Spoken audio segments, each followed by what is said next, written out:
word safety because it means various things to different people. I mean, one of the sort of things about gliding is that we are taking risks, and what we do is that we manage risks when we're flying, and nothing's completely safe.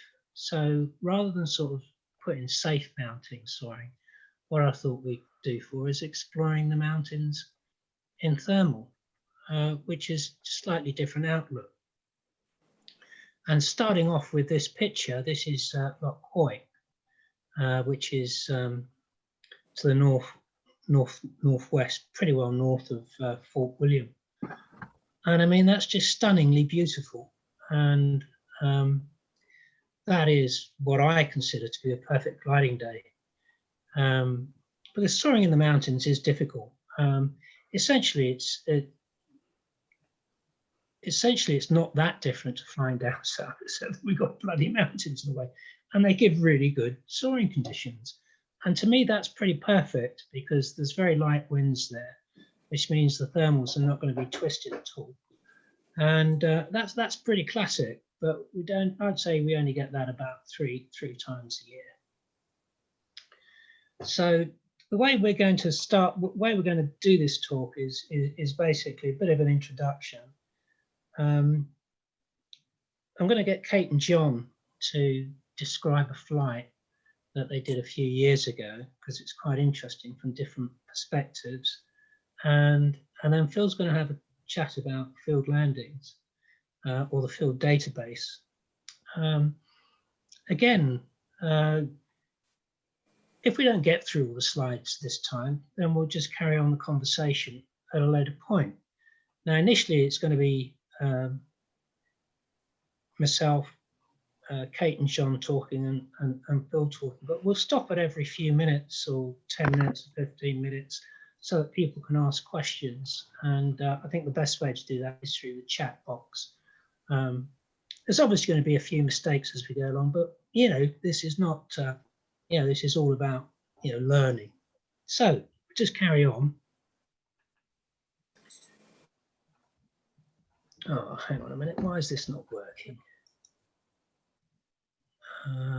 This should work. Oh, right, that's better. So,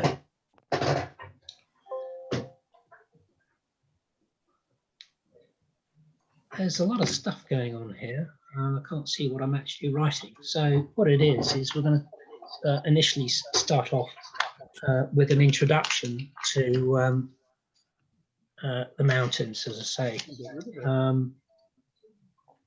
Let's go on to the next slide. This is the furthest that's been done in thermal, and this was done last year by John. And the interesting bit is the speeds, right? Because the last leg is the fastest, and I've taken the height trace off of CU as well. And the interesting bit, as I say, is we look at the speed there on the last leg, and that's quite fast. And the reason for that is because John got into convergence, which saved him actually, because he would have readily admitted that he wouldn't have got there. He wouldn't have finished. The finish was at Balfron, and he actually didn't make it back to Port Mogue. He landed to the west of the M9, so he didn't quite make it back. But that's not the point. That is the longest flight done in thermal. And as an interest, Zed last year did the first, what I think is the first 500 triangular flight in thermal in Scotland. And Zed did that at an age of what, 75, 76? So there's hope for us all. So we'll just move on to the next slide. Why do it? Well, why do I do it? Because it's beautiful, it's a challenge. Stunning scenery, stretch myself. So again, one has to ask the question, as aspiring cross-country pilots, why do we want to soar in the mountains, as compared to the flatlands? Well, one of the things is that it's a lot better in the mountains. The highest cloud base I've seen is 10,700 feet. And that was back in the 1980s. And this year, the highest cloud base I've seen is 7,500. I've had 8,000 foot cloud bases. John rightly points out that we mustn't sort of think of going into the mountains necessarily as a matter of cloud base, because again, for example, Zed did a flight earlier this year when he went up to the Split of Glen Shee, and he did it at 3,500 feet. Now, obviously, Zed's very experienced. So obviously for the aspiring cross-country pilots, I mean, the first thing you've got to do is to learn to thermal. And then and a good way of doing that is in the flatlands, like we do our expeditions to Husbos. And you know, it is easier to thermal soar down south than it is in Scotland, in my opinion. And you know, you build up your experience and then you work your way into the mountains. And it's not something that has been done just like that. It does take years to do it. It does take years to acquire it. So as I say, the requirements, well, you've got to have the ability to do it. So from that point of view, you know, you've got to be able to thermal. And until you can stay up in thermal without going to the ridge for 3 hours at least, you're not going to be able to really soar in the mountains. And if you think about it, I mean, we're going to come to it as from the point of view of the advantages and disadvantages of each club. If we look at Portmore, it's going to take you anywhere between half an hour and an hour to get to the mountains, and then you're in the mountains, and then you've got to get back, and that's usually a problem as well, because the sea air normally comes in a lot of the times, and so we have to do a long glide from the mountains to actually get back to the field. And when you think about that, if you think about Dunkeld, you should be able to get back from Dunkeld. You should be able to get back from 6,000 feet if all things are equal. I think that's about right. So you've got to have the conditions, you've got to have the ability, you've got to have the flying skills, and you've got to have the equipment. And yeah, that means that the equipment is prepared, the trailer's ready, the glider's equipped for it, you're equipped for it, not just with the airplane, but mentally as well, because it's all a matter of experience. And lastly, you're going to need the weather. Right.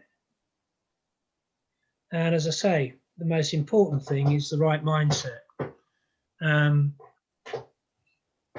You've got to want to do it, and you've got to have the right attitude to it as well. And we'll be coming back to that. I'm just looking at my notes. And coming on to the right mindset, I think this is the point where Kate and John come in and give their perspectives on a flight, which will just go to the next slide. Because, before we do that, I mean, you're looking at this picture and you're wondering what this picture is. This is a flight that I did last year, and it was specifically planned to use the convergence because I could see the convergence was coming in. And for those of you that don't know what a convergence is, it's basically two air masses meeting together and you get an uplift. You can have a sea breeze front, which is what this is, or you can have thermals joining together on either side of a mountain. You get a mountain range, you get the lift going down the mountain range. And basically the sea air is coming in from the left and the nice warm air over the mountains coming in from the right. And I'm actually just to the south of Pesci Bridge, and I'm heading back down towards Comrie. And you can just about make out, if I just use my sorry, let's just go back there. Let me get the pointers. Let's just bring up a pointer. All right, where are we? Spotlight. Right, if you look down there, that's Loctay area down there. So move that on. Anyway, enough of that. Kate, are you with us? And John? Yes, indeed. Right, I'll put up the next slide. Let me just do that. Oh, it seems not to be working for some reason. Come on. Work. Okay, doesn't seem to work. Bit of gremlins. So let's just get rid of that. Clear. And can I get rid of that? Oops, having a problem. Mouse, there we go. Right, let's just try. Let's just click. Seem to have jammed up. Let's try down here. All right, that's better. Okay, so yeah, I mean, looking at that, I mean, that puts the shits up me. Kate, off you go. You tell us what you thought about the flight. Okay, thank you. So this was, as it says, this was in April 2013, quite a while ago now. I don't know if I can share my screen and just put up a few pictures of this while we're talking. Okay.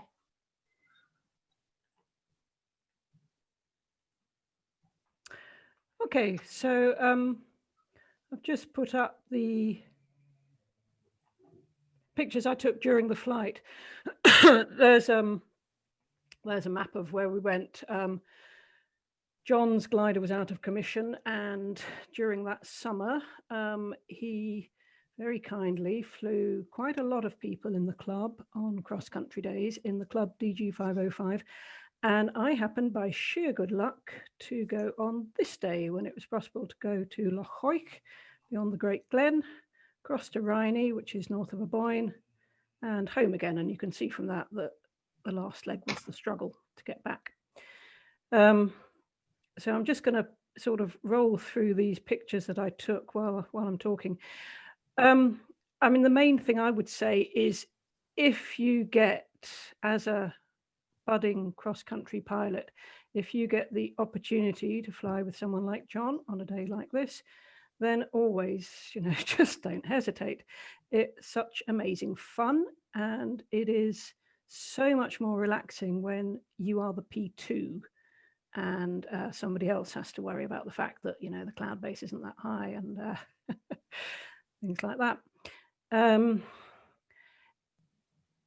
Sant asked me before this if it changed my attitude to thermaling in the mountains, and I've always preferred thermal flight. I mean, I'm not a great cross-country pilot. I'm very, very mediocre, but I have always preferred thermaling to wave flying, and this flight is still my favorite of all the nearly 5,000 odd flights I've done. And did it change my attitude? Well, I suppose it did, yes, because it did show that this is possible. And you can see that we weren't always terrifically high, but we always had some sort of escape route available. I think John is maybe going to come back to talk a little bit about that, how you move from place to place. But, I had enough sense of self-preservation to always have some idea of where I would be able to go. Oops, sorry. And sorry, bear with me. I'm just checking my notes. And it's obvious that it is intimidating to go into mountainous terrain. But a few things that I learned from that flight. So the thermals are much better in the hills. The cloud base is higher. You can sometimes feel that you're pretty low compared with the hills around you. But if you think about it, you can actually glide a very long way from that height. And you can when you're planning your task, you can think about downwind escape routes. And this is the next point is one that I often make to people when I'm doing cross-country endorsement preparation, that it's not what you're directly above that's important, it's what you can reach. And particularly if you are getting low, the thermals are probably better over the hills, the better drained land. So go over some rising ground, but have a field already picked. And what I do is each turn around the thermal, I'm checking I can still reach my chosen field until I feel high enough that I'm starting to think about where I'm going next. And you may often not have a great choice of fields, but that just makes the decision making easier because you only need one. And you can often see from a very long way away a green patch that is, it's pretty much going to be landable. It may not be absolutely perfect in every respect, but it will be something that you can land in. If, and Sant just made this point, and I just want to reiterate it, if you are really confident that you can put your glider down in whatever field is available. And those are the two things I think we really need. You've got to be able to thermal, and you've also got to be really confident that you can do a proper, accurate field landing in what may be a challenging field. If you've got those two things and you've always got that field within reach, then it's pretty worthwhile. Is there anything else I want to say? It's okay. So that flight was quite a few years ago now, and I've said elsewhere that it's my ambition to do something like that myself, and I haven't done it yet. Okay, so you're too busy, Kate. You're too busy. I'm too cautious as well. But it is intimidating. It does intimidate me. There aren't that many days that you can do a flight like that, but I've probably missed some that it would have been possible. And that I do feel that's a failure. But I know that it is possible now. One of the things that worries me is not that I'm going to hurt myself, because I'm pretty confident I can land, in a difficult field. I'm more worried that whenever you fly cross country, you've got to allow for the possibility of a land out, and it can be a very difficult retrieve. If you're at one point, John and I got quite low north of the Great Glen, and it was going through my mind that I wish I'd brought food with me, extra food, not for the flight, but for the night, because if we did land out there, we'd have been fine. But well, that's a good point. Difficult. That's a good point to bring up, because while you've actually mentioned it, because as I say, I mean, this is a debate, and we're talking about the equipment, and I must admit, whenever I go gliding, I always have a PLB, I have a whistle, I always have my sandwiches. I mean, I always carry a lot of water. I mean, you can survive for 2 weeks without food, but you're not going to last long without water. So I always take 2 liters, 2 camelbacks, not because, I'm going to land out, but it's quite useful if you do. I can normally get on a long flight, well, for me, a long flight is 11, 12 hours. I will definitely get through one. So it is a matter of when you're going into the mountains to take the right equipment. I also have not a Zarski sack, but I have a sack that if I was going to spend the night, these plastic things that you can get, survival blankets or whatever they call it. It's plastic, actually. So it is right to have the right equipment. You can't go shooting into the mountains without the right equipment, even on a night sand. Yeah, go on. But what sort of sandwiches do you take? Well, I know you take high energy biscuits. I take, depending on how rushed I am, I normally prepare my sandwiches the night before. But I think a really good one is peanut butter, actually. I thought you were making a really good case there, Sam, for get some really smelly sandwiches, and then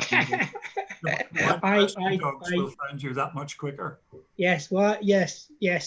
I do take my chorizo sandwiches quite a bit, I must admit. But I mean, I'm on my own, so it doesn't matter. Sorry, Kate, do you want to wrap up on your side, and then we'll let John give his opinions of the fly? I don't think I have much more to add. It's, you know, it is absolutely tremendous flying in the hills. If you can get somebody to show you how, that is a real advantage. But I think you're gonna come on to how you can do a few baby steps towards. You don't have to go to Loch Hoich on your first attempt. Good. Okay, John, give us your recollections and just in general your opinions about sort of flying in the mountains. And just looking at the time, we're about 25 minutes. So yeah, you give us your take on it. Okay, so I mean the reason for doing this stuff in the first place for me is because it's indescribably beautiful, and Kate's photographs I think give some sort of inkling like that. I mean, you can go thermaling in better shaped thermals in the English flatlands, but quite frankly, the scenery is boring and the viz is crap. So why would you do it? And because the Scottish scenery is genuinely indescribable, I find it's a huge pleasure to open the experience to another enthusiastic pilot, which I did that day. And in particular, one that might become a CFI and therefore affect the whole flying culture of the club afterwards. So it happened. A few points. On that particular day, we had 2 points of real struggles on staying airborne. And it's noteworthy to me that both of those were in the flatlands. So one before the start, even though we'd established a cloud base initially, and the other one around Dundee on the way back. And flatlands, for me, are often the more difficult places to stay airborne. I mean, I couldn't agree more with that, John. I mean, the problem that we have from Portmore is that, you know, people are having to learn to thermal in the flatlands, whereas all the good stuff's in the mountains.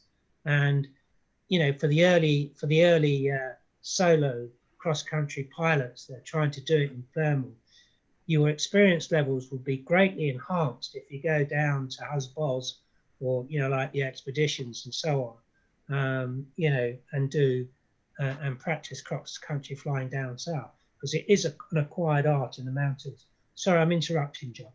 Yeah, it's just so much more fun in the mountains and the views are that much better. But thermaling in the mountains, I find, is often easier with the wind and the sun on the slopes and all of that. You've got a very good idea of where the thermal triggers are going to be and where you're going to find them. But what is really different in the mountains is in your mind. You don't have a big choice of fields. But as Kate has said before, I think you only ever need one field. And personally, I've tried landing in more than one field at a time before, and it's kind of embarrassing and expensive, and it can get hurt. But you must have one field available all the time. So it's really all about adapting your flying to that one vital principle. Most of the valleys do have landing options. And when you start to cross to the next valley, the little piece of mental elastic tells you not to go too far, not out of reach of the one that's behind you, before you can see the next one. The picture we've got up on the screen at the moment is Rannoch Moor. And crossing that, probably 90% of the time, my option was one single field, which was off to the left at this point at Tullaloch, fantastic big field. And that was still our field of choice right up until the snowy mountains ahead, right above the yaw string. That was the one we would have been coming back to. And at the next point, we could find a pass and run up a loch there and get to fields at Spian Bridge. So it's very much that sort of stepping stone thinking. And once you get that in your head, and do it a few times, it becomes kind of second nature, and the fear factor disappears, and the pleasure just increases. But it's being aware that, yeah, my field's now behind me. It's behind me, maybe 20 kilometers behind me, but I'm in very comfortable gliding reach of it. So once you start to relax about that side of it, you can then concentrate on getting the best climbs and flying over the best terrain to avoid the sink. And what was particularly pleasing that day, it wasn't a very fast task, but we spent our time thermaling as a percentage of the total task was only 27%, which isn't too bad in a glider like that. And even more pleasing, even though there wasn't any streeting, our average glide ratio for the whole task was 60. And 60 is pretty damn good to get out of the DG, I think, at that. So the more you can relax about the field thing, know that you've got one, know it's there if you need it, you can then work on flying under the right clouds, over the right ridge lines, and that makes an enormous difference. Just one other thought, to get speed, the first, second, and third thing that affects your cross-country speed, and that's what's going to get you around any decent task. The crucial thing is your average climb rate. So somehow you've got to strike a balance between taking every tiny piece of lift that you can find and scraping that up to cloud base, and bombing off into the distance looking for the super climb that may never come and then landing out. Somewhere between those two extremes, you get the perfect Goldilocks bit. And I know that one thing that helps me is if I'm going ahead in that picture and I'm looking for 3 or 4 knots under that dark edge just ahead, and I find, there's only 2 or 3. So the choice is, do you take it just to have a little bit of extra confidence? And very often I'll tell myself, well, actually, that's only 2 or 3 knots. There ought to be better ahead. If there isn't, I can come back to that bit. And it's the same sort of stepping stone mentality as you have with landing fields, but you think about thermals that way. And I would say 90% of the time when I sort of feel a thermal, say, yeah, maybe it's okay, but there ought to be better. 90% of the time that I carry on, I do find something better and don't need to come back to it. But it's a sort of a psychological sort of self-blackmail thing that helps you moving on and keeps your speed up. So I wasn't going to say a great deal more about it. It's easier thermaling. It's all about the landing options. And the more you kind of pre-plan that and think about it, the more you can relax and fly better. But it's beautiful. Good, thanks, John.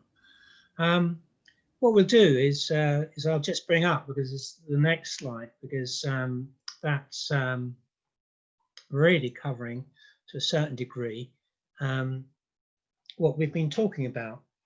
I don't really want this talk to go more than an hour, because I think people get tired after an hour. Phil's with us to talk about the field database, so I definitely want to just bring that up at some point. But what we'll do is, after I've covered this bit, then we'll just open it up for a few questions, and then we'll carry on, because I mean, a lot's been brought up. But what John has been talking about is setting boundaries, in effect,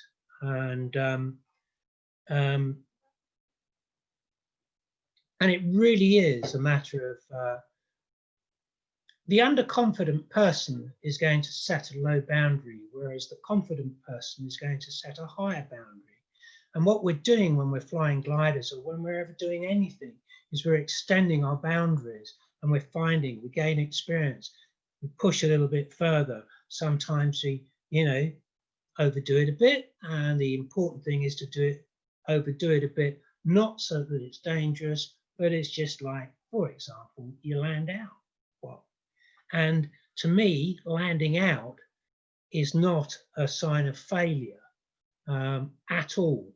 Landing out is what should be normal for a cross-country pilot. In my opinion, if you don't land out, twice a year, at least twice a year, you're not trying enough. Now, for people with turbos, you say, well, you know, turbos, you know, it's easy. Well, we're going to be talking about that. But I normally start my engine at least 5 times a year. And now I used to do a lot of land outs. I don't now because I've got a turbo. I'm getting old and I can't be bothered with landing out. But I still do occasionally. So coming back to setting boundaries, one of the sort of things, you know, people, I've explained this before, but apparently, you know, some people didn't understand it. I mean, basically, let's just read the statement. Our mountains consist mainly of a plateau of low relief gouged out with numerous glaciating valleys. And this makes landing out options problematic. What we've got is effectively a very ancient mountain range that has been ground down. It's only 9,000 to 11,000 years ago that we had an ice age, and this part of the world was under about 500 or 600 feet of ice. And so over a period of time, the mountains were ground down and glaciated valleys were formed. Perfect example is Glen Clover. And so what you're actually doing is you've got relief mats. What you've got is a plateau. Basically, the highest mountain's only 4,600 feet. And you've got all these flat areas which you have to glide clear of to get into the fields. And this is the big thing. You know, if you're flying in the Alps, you know, you're soaring mountain ridges and all this sort of stuff at 10, 15,000 feet, go into the valley and you've got thousands of feet in which to glide. Whereas you're in the mountains, right, even on a good day, say a 7,000 foot cloud base, you're 3 to 4,000 feet above the terrain. And if you're over the mountains at say 5,000 feet, depending where you are, you've only got a couple of thousand feet to glide clear. So you've got to be careful when you're flying in the plateau areas to make sure that you can glide out into the valleys where usually the fields are. There's not a lot of fields. It's pretty rocky up on the plateau. So that's what I mean about low relief. So again, what we've been talking about is always having an escape option. Now, you know, John's just been describing that quite eloquently as to, you know, how we choose the fields.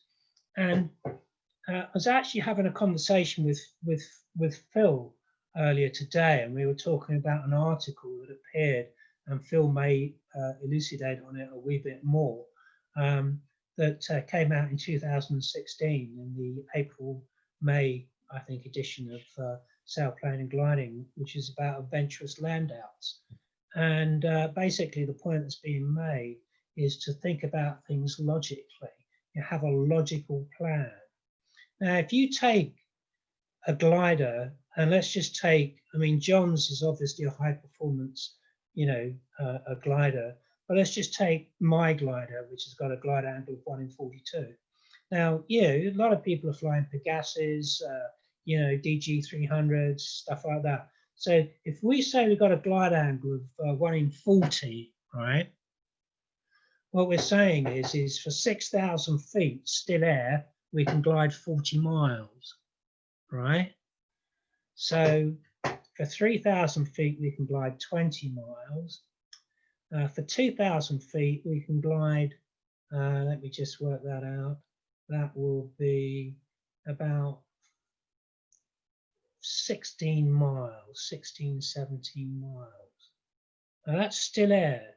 So 2,000 feet, you can glide 15 to 16 miles, right?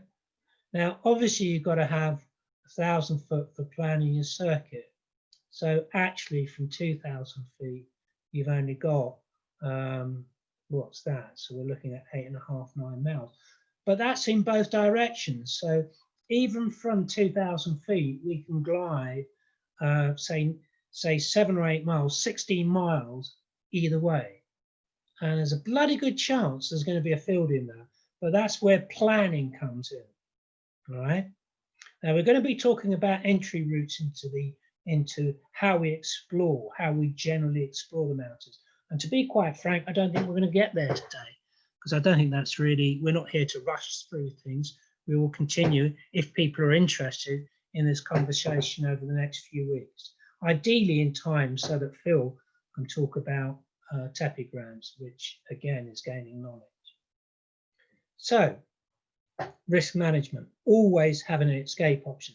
And as I say, John, you can see that John has his escape options. And we look to that picture of Rannoch Moor, which is a very intimidating picture, but there are, as John pointed out, an option until the next one comes up. So, as I say, to summarize that, that means always being in safe gliding distance of the field. Now, when it comes to turbos, just to make the statement, they're not a means of getting, they're not an escape route. They're not an escape route. I actually don't like having a turbo for thermaling, because the decision that I have to, because of my experience level, the decision that I have to decide whether I'm going to start the engine is considerably higher than the decision at which I'm going to land in the field. And I hate it. The number of times I have started the engine up and within a minute I've gone into a thermal, that really pisses me off. For wave soaring, the decision heights are higher because of the type of flying that we're doing. So in my opinion, self-sustainers are actually can produce a disadvantage. There's no two ways about it that having a turbo, you turn around and you can fly in worse conditions, because your decision process is the same, but you're willing to be more adventurous in poorer conditions. But if the conditions are good, it doesn't make any difference whether you're in a turbo or a pure glider. So they're not an escape option at all. And that's a very important point. You can't use the engine to think you're going to get away from it. And that's even more so with Fezzes, because with Fezzes, you can start the engine pretty instantly. But I think that's a dodgy game, because, there's a whole, Phil will most probably have a chat about this article when Phil pitches in. Right, what we'll do is, because we've covered quite a bit, so I think what we'll have is 5 minutes of questions. So let's wear this chat thing. How do I get this chat thing up, Kate? Is there anything that's come up? Bottom of the screen, just tap on chat. There's nothing in there at the moment, but okay, then we'll carry on in that case. Anybody got a question there they want to ask about what we've covered up to now? Sorry, let me have a look. Where's participants? Where's chat? Sorry, let's just, how can I escape that? There we go. There's a question. With Fez, do you mean you can cut the margins too tight? I think I don't have a Fez, but the thing that I think people are really capable of is conning themselves.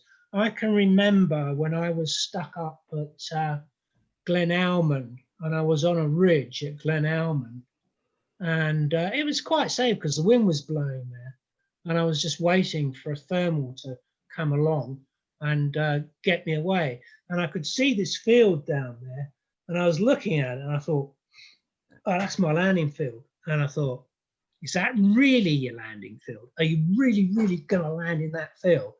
And I thought, no, I don't really think.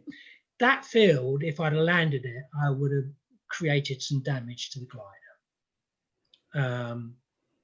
I was at a sufficient height to glide further down the valley to get to a better field. But the point that I'm making is that it is very easy to con yourself in a turbo, and particularly in a Fez, because you can turn around. I really do not like, I'm very cautious with starting my turbo, because it's such a dynamically unstable approach. you know, whereas in a fez, it's much more easy to start it. And I think you can con yourself. And would you have any comments on that, Kate? Because you got a fez. I've never started. I've started my fez to get me home, and it has got me home several times, and I've never done it without a field picked. Okay. Have you ever done it? Have you ever done it because you need to, if you see my point? Oh, yes. Oh, right. Okay, fair enough. So do you think my comments are valid or not? Yeah, you know, I guess with a fez, it starts very easily, and it's, I think, extremely likely not to have a problem, but I would always have a field picked anyway. Yeah, but I mean, that is the thing there is that we're definitely setting boundaries. What we're doing is we're turning around and saying, this is my boundary. This is what I'm going to do. And you've got to be very clear thinking about what you're going to do.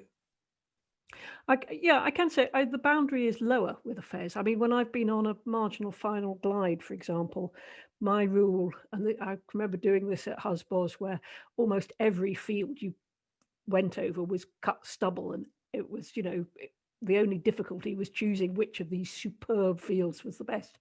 So there was no difficulty about landing, and I was just coming back on a very marginal final glide, and I was going to get in at 200 feet or something, but I just thought, oh, it's rude to arrive at somebody else's airfield at that height, not to mention quite dangerous. So my rule is just, if I look like I'm going to break the 500-foot rule, I start the fez. And so when I got down to above ground level estimated 500 feet, I just started it, but I'd always got a field picked. And of course, the advantage of a fez, as everybody knows, is that you don't lose anything. If it doesn't start, you're still exactly where you were before with exactly the same glide angle. Okay, because that brings us on to the next slide, which I'll just bring up. Sorry, it's not, you know. There's a question. From Mark Adams. To what extent do pilots get into the mountains off a winch launch?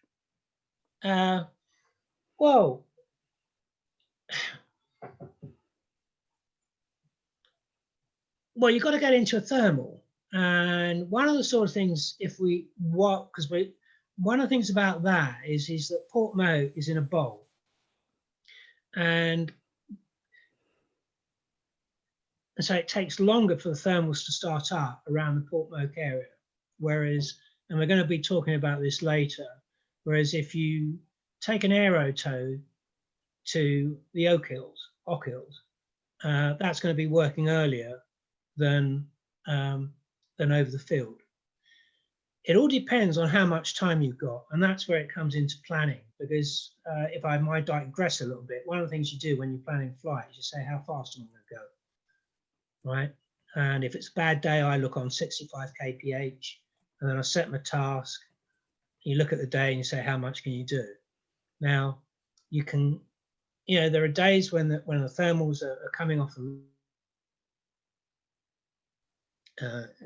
the hill. Well, I mean, if the ridge is working, you pick a thermal off the ridge, right? So if the ridge is working, but if the wind's blowing a bit, thermals are going to be, they can be a bit more twisted. If it's still air, or, you know, where the ridge isn't working, you've only got one shot at getting into a thermal. So I always take the aero tow option. Does that answer the question to a certain degree? Can we unmute him to ask if, you know, is that adequate? Where do we get this chat bit? Sorry.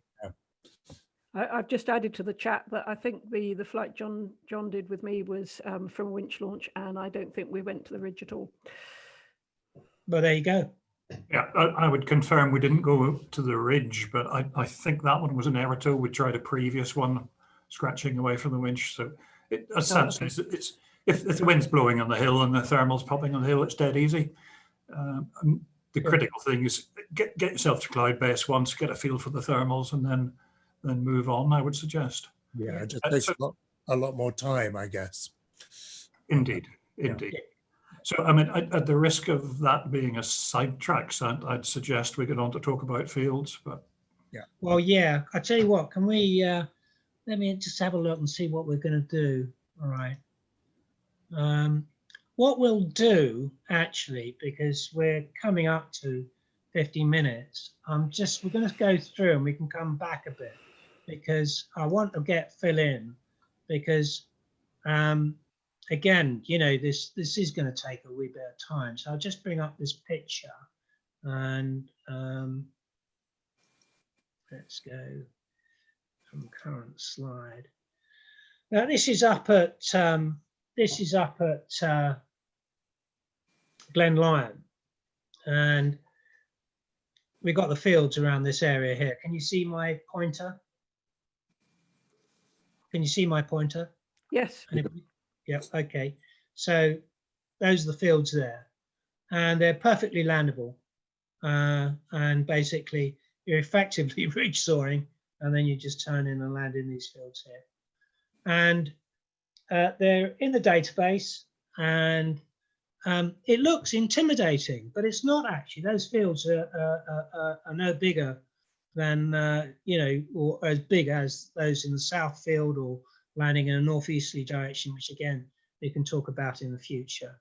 So Phil, do you want to pop in here and have a chat about, you know, how you went about updating the field database, and any comments about field landings from your experience? Sure, okay. Hopefully everybody can hear and see me. Okay, so there is a field landing database first up. And for those who don't know where it is, it's on the website. It's under the pilots page. It's on the top level page, and you'll see that there's a file which contains a file in .cup format, which contains the actual field landing, the fields for the field landings, and there's an Excel spreadsheet. So for those who haven't or wish to, you can download the .cup file, put it into CU, and get it converted into any format you wish for your own device. And also you can look at the fields on the Excel spreadsheet. I've got them loaded into my own LX, you know, in-flight entertainment center, and also on my UDI. So I'll just back up a bit. I mean, the background to this is that, as you know, some of you know, I've flown in New Zealand quite a bit, and quite recently I've been flying in the Alps. And in both of those places, they had field landing database books. I don't know if you can see that, but there's a book here, which is the French book. It's got, it's quite thick. It's got several hundred fields in there, and it contains photographic, cartographic information about various fields. And they're associated with a field landing database, a .cup file or some electronic digital file with all these fields put in there. So both in New Zealand, there's a similar book in New Zealand, which bizarrely enough has my picture on the front of it for some reason. I don't know why, but anyway. And there's a similar book and a similar digital file for the New Zealand land outfield. So in the Alpine regions, they fly with books like this. It's almost mandatory to carry this in a glider in France when you're flying out of the Alpine fields there. And actually, I'll just go slightly off piste. The gliding centre in Saint-Aubin in France, if you rent one of their gliders, as I have done, or go with their instructors, as I have done, insist that you remain within a glide ratio of 1 in 20 to one of these fields. And they police that, actually. If they sense from either the FLARM information or just talking to you that you're getting too low and too far away from a field, they will tell you to, you know, get closer. And apparently, it hasn't happened to me, fortunately, apparently they've even actually inspected people's flight logs afterwards and said, sorry, but you weren't within 1 in 20 glide angle of such and such a field. You know, you get a telling off, 3 tellings off, and you get sent home. Apparently a couple of German guys got kicked off the airfield a couple of years ago for not remaining within a 1 in 20 glide angle. And if you're wondering how you measure a 1 in 20 glide angle, of course, you dial it up on your in-flight navigation on your UDI. It'll tell you your glide angle to a selected go-to field. So there are books and there are maps in places I've flown of land where you've got land outfields detailed, and you can use it in a very useful format. So when I came to Scotland about 7 or 8 years ago, I started flying. I was curious to see if there was a land out database, and indeed there was. You can see from my little narrative on my Excel spreadsheet, which is on the club website. I give a bit of a history. There's a guy called Richard Arkle, and you guys probably know this better than I did. He originally developed this land out database, had almost 120 land out fields on it, and he classified them into 4 categories: A, B, C, and Z. A was perfectly landable, B was landable but with some difficulty and potentially minor damage, risk of minor damage, and C was landable with difficulty and risk of major damage. The Z was not visited. So he actually physically identified these fields and visited them. He did that in the 90s, and I decided the last couple of years to just sort of update that. So I've been around and updated it. What I did, I went and I can't remember what I did actually now. I went and visited about 30 plus fields, walked quite a few of them. Ones I couldn't walk because it was inaccessible, I just looked at through binoculars. I also looked at Ordnance Survey and aerial photographs, which is quite easy to do in Bing, where you can just switch maps and Ordnance Survey, you can switch Ordnance Survey maps and satellite photos, and you can look at candidate fields. So I went through Richard's database, particularly the ones close to Port Moke, and modified them, reclassified them. Some were clearly wrong, which he'd done. Some were not very landable. Some had very difficult approaches. So I've reclassified quite a few of them. And I've published that. Well, posted it on the website. So people are more than welcome to use that. But as with, of course, any fields, their state changes throughout the year and throughout the years. I mean, they'll have crop in, they'll have fencing in, they'll have machines in, they'll have stock in. So be very careful. The David Innes up at Deeside has taken on his shoulders to update fields using this very same database, to update those fields which I didn't visit, which are closer to Aboyne, so from sort of South Deeside all the way through to the Spey Valley. So David's going to look at them. The one thing I would say is that there are very, very few fields identified northwest of the Great Glen. I think that's either a matter of both geology and the fact that people just don't go up there visiting by foot or by car anyway to go and see it for a field. So the database, yeah, it's got about now 128 fields in there, been reclassified. The ones close to Port Moke have been reclassified.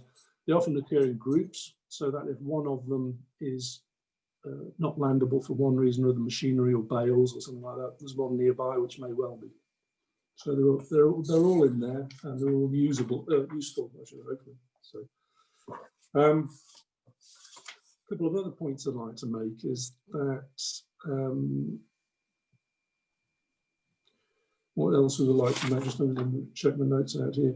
I guess Sam touched on it. There's a note by it's actually Mike Fox who did the article in Sailplane and Gliding. It was in the April-May 2016 version. It's Field Landing for Adventurous Pilots is the name of it.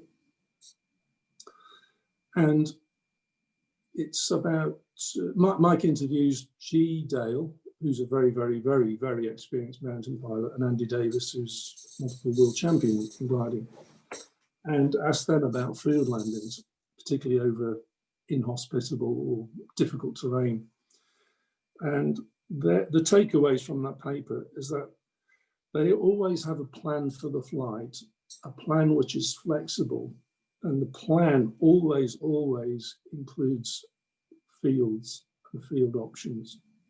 So that and this is what John has said, basically every inch of their flight, they know where they're going to land. There's no, oh, I'm getting a bit low, I better look for a field. No, it's actually, the flight is structured and integrates the field landing information throughout. And so it's never a surprise. where they're going to land, and they know that they can get there using, GPS information, using moving maps which show the glide angle to a field. The other thing they say is that they always practice a precise or precision landing, every landing. They don't just, and this is what we're all guilty of, and me to some extent at Portmoak, I'll land in Portmoak, I've got 160 acres to pick, I'll just land anywhere, bang, I'm down, great, let's go have a cup of tea. So what these guys do, and what I've sort of tended to do more and more, is try and do a very precise landing, sometimes even purposefully choosing an out of wind direction and putting the glider down in the shortest space that I can, without sort of wearing out the wheel brake too excessively. And I'll often use the south field, just randomly, because I've noted that a lot of these fields in the database are similar size to the south field. And that's not surprising, because actually using the south field as the yardstick to pick good fields out of the satellite pictures. So I thought that, so that, if you can land in the south field, this is me saying this now in the back of my head, if you can land in the south field, you can land in most of these fields. Some of them you'll have to land with a bit more accuracy, a bit more precision, and a bloody good wheel brake to get in some of them, to be quite honest. But this that paper that article by Mike Fox was quite interesting, in that they always, just reaffirms what I knew and what other people do, is that they always have a field landing option. Even when I go flying with some of the guys down in Sistron, some of the British guys, David Roberts, the ex-chairman of the BGA, very experienced mountain pilot, he still uses his 1 in 20 rule. We've got a geodiscus we fly there, which is quite capable of 1 in 42, 1 in 43. Nope, we're always within 1 in 20 glide angle of a field, wherever we go. And 1 in 20 is pretty conservative, but I'm not suggesting that's what you do in Scotland, but it's just a measure of how we plan the flight. And we weave the flight along the ridges for sure, but we weave them knowing that we can always get to such and such a field. And we monitor that. We actually dial up that glide angle and make sure we don't go above 1 in 20. Sound, that was all I was going to say. The precision landing thing was meant to be a good segue into your next slide. Yeah, we'll talk about that the next time, because I've got 20 slides here, and we've got through about 7, and that's if obviously people are interested and so on. And what I've done is I've just jumped forward. Whoops, let's just go back. Sorry, I've just jumped forward. Let me just get rid of all these people, because we're going to be talking about entry routes and all this sort of stuff. And basically, you can go up the A9 up to, see, here's Pitlochry. Right, let me just use the pointer. I hope I don't mess it up. So let's just do the spotlight again. So here we've got Pitlochry, and here we've got Blair Athol, right? And basically, all the way up the A9, there's tons of fields, and we're going to be discussing that later in future discussions. But the big problem is that when you're getting up around this area here, right, this is a plateau. And if I just escape, right, let me just escape. Sorry, let me just go back actually. Oh, let me just escape. What's happening here? Oh, I know why. Got to go back to mouse. All right, let's just go back. It's stuck again. Why does it do this? I think I'll have to use my other computer. All right. It's trying to tell you the time's up, Sam. Yeah, it is. We're just coming to the end, right? That is up on the plateau, and if we look down there, that is where the A9 goes around Dalwhinnie, right? So let's just go back to the. Let me just move forward.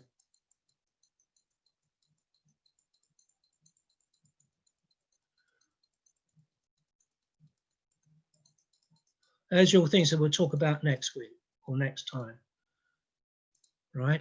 So coming back to this bit here, right? we got this area, this whole area here, and there's the Cairngorms, Feshy's up here, and that's a plateau. And you can glide into Linadine, as you can see, Bravo 16. So there's a landable field. And there's Dalwhinnie, and there's a field. And I picked up Tony Spurling a few years ago, who landed in that field. Access wasn't brilliant because we had to cross the railway line. And we had a fantastic day out with the gamekeeper. We had a really lovely day. But that's the sort of area that you have to cross. And personally, I will not go across that unless I've got a 6,000-foot cloud base. And I've got my fields. All right, so I think we'll finish with that, and we'll ask some questions. That's just over 8 o'clock. We can have, say, 10, 15 minutes of questions. And right, sorry, Kate, I can't seem to get this chat thing. So if people want to unmute themselves to get a question or whatever, and then we just do 50 minutes and then we'll chuck it in. Or just use the chat. Phil, can you remind us where that database is on the website? I, for some reason, can't find it.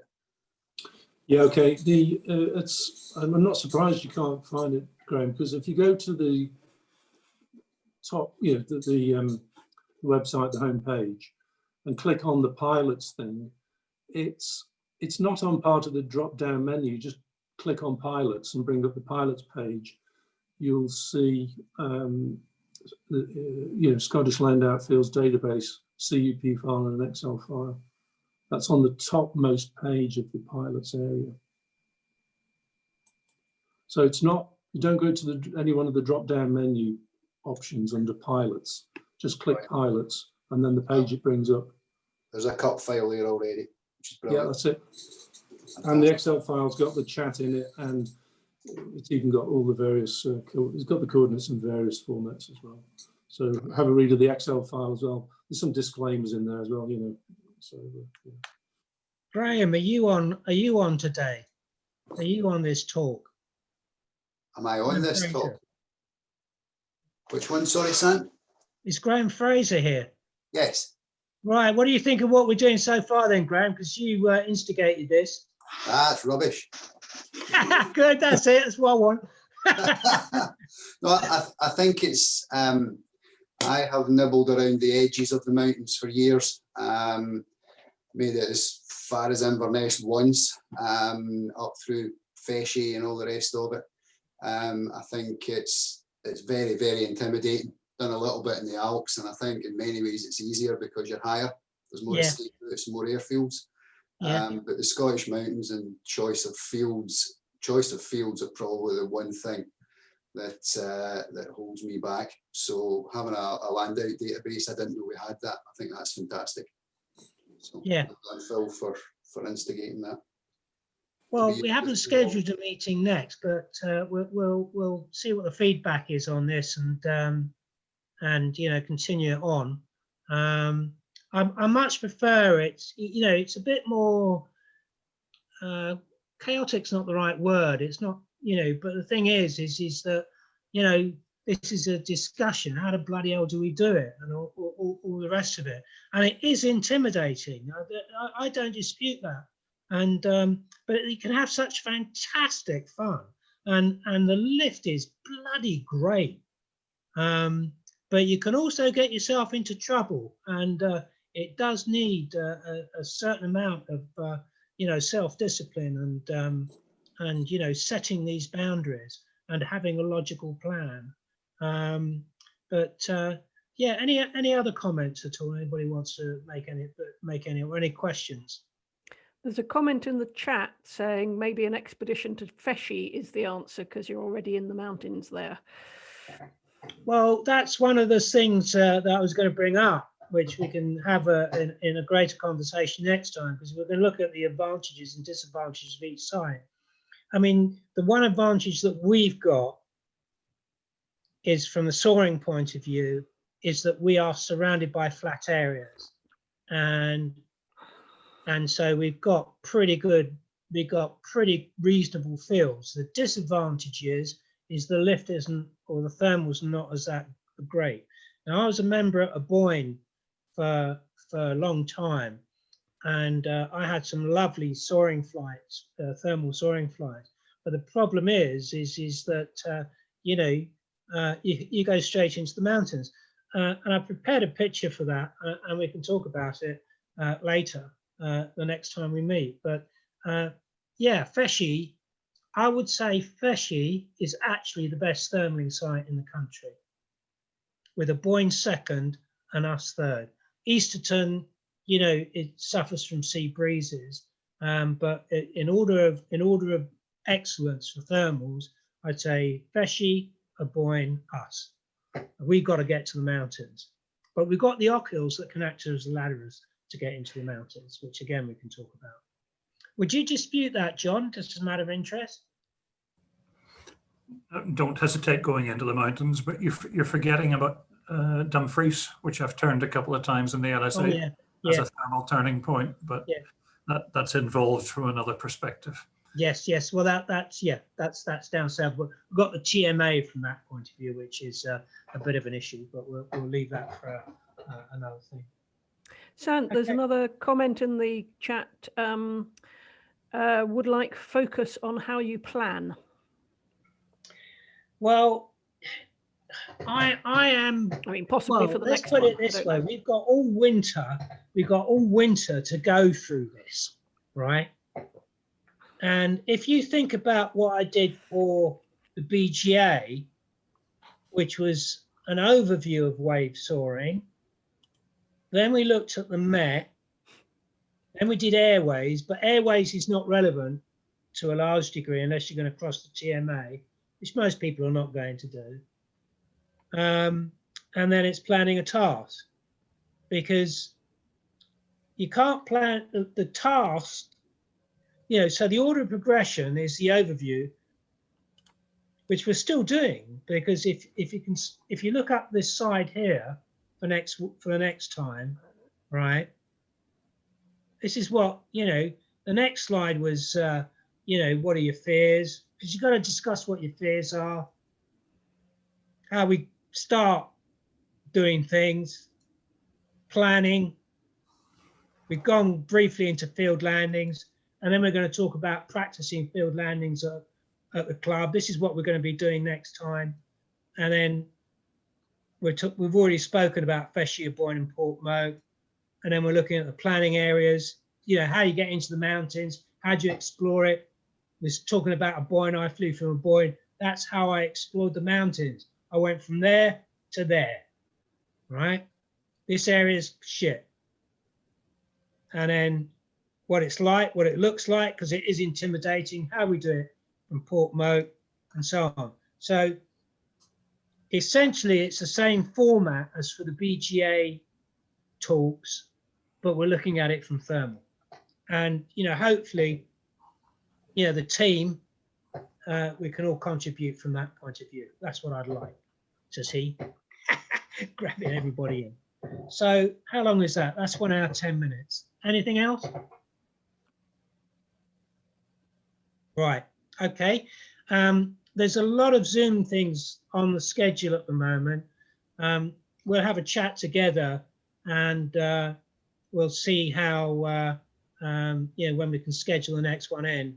And I would say within the next 10 days to 2 weeks, you know, because if we leave it longer than once every 2 weeks, then people start forgetting.